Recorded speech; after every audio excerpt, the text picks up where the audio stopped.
In that community, they keep their secrets to themselves. Trauma their parents went through are often told in tales, and those kids that listen will never know how it felt.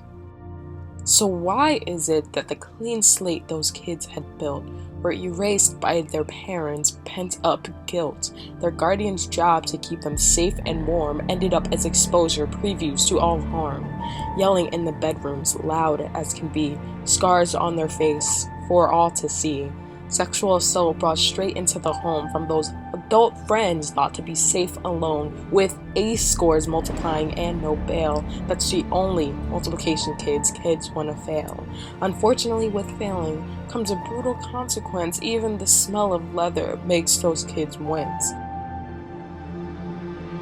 It sears when you see the kids in a facility lose all hope, safety, and the ability to pay attention when airplanes cause chaos because their peers wanted to prove to them who's boss. When Twin Towers showed us who's the enemy, the picture showed us the enemies right in front of them, focused on a fight too small for all humanity, highlighting that someone's 9/11 memory. Violence to the country versus violence in the hood? Hard to see why kids are even misunderstood. One's in their kitchen, the other's on TV. No one even knows what it's like to be me. A beg for mercy, it's time for society's renew. We hear you, future, I'm done with how they're treating you.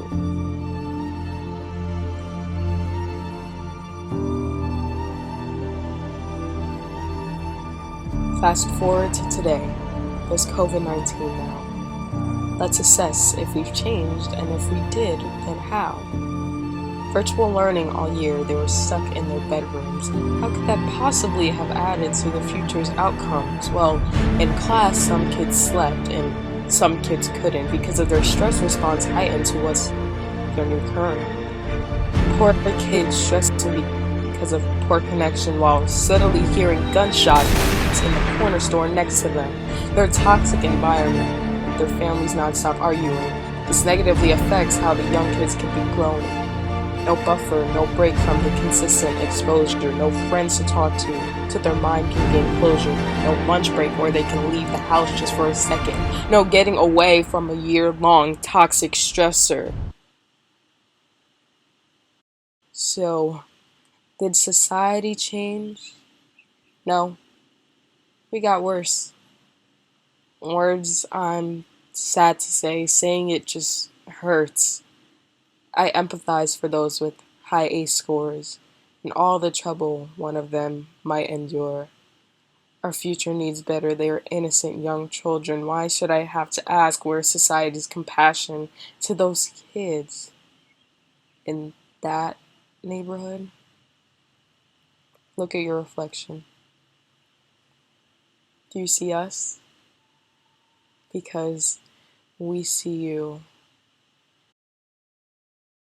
Those kids in that neighborhood are us, admitted or not, whether we were exposed to ACEs directly or watched the violence happen on the news or in cartoons. We are one people.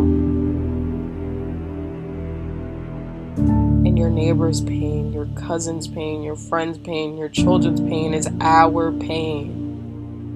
The more trauma we let affect our daily lives, the more likely the next generation will endure the same experiences. If you can't understand why you should care about your neighbor, understand why you should care about your children, understand why you should care about your friends, understand why you should care about your parents' trauma, and understand why you should care for yourself. You deserve to be free from childhood adversity. I see you and all your troubles. Come to me, friend, and I can try to be your buffer. You don't have to get tougher. We are one people. I see you.